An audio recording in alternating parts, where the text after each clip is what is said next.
Assalamualaikum warahmatullahi wabarakatuh. Selamat pagi semua.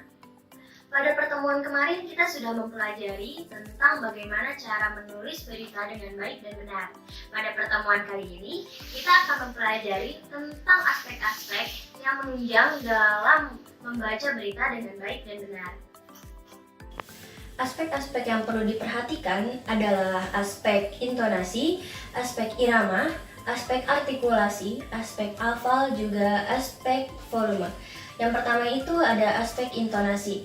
Aspek intonasi sering disebut sebagai lagu kalimat. Pada penggunaannya, kita harus memperhatikan ketepatan juga kecermatan pada setiap kata atau kalimat yang akan diucapkan. Pembaca harus bisa mengukur volume suara, di mana ia perlu menempatkan penekanan-penekanan keras, lemah, juga lembut pada setiap kalimat yang akan digunakan dalam teks berita tersebut. Yang kedua itu aspek irama.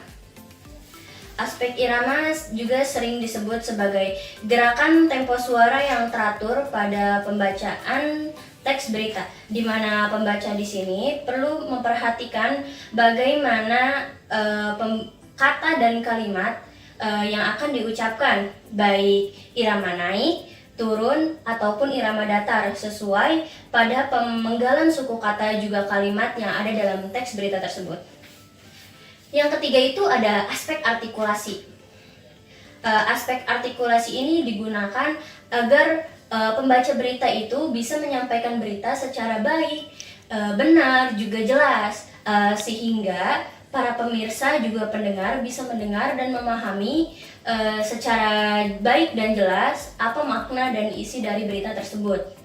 Kemudian ada aspek lafal. Aspek lafal di sini pengucapan lafal kata yang benar harus memperhatikan beberapa unsur vokal, yaitu a, i, u, e, dan o.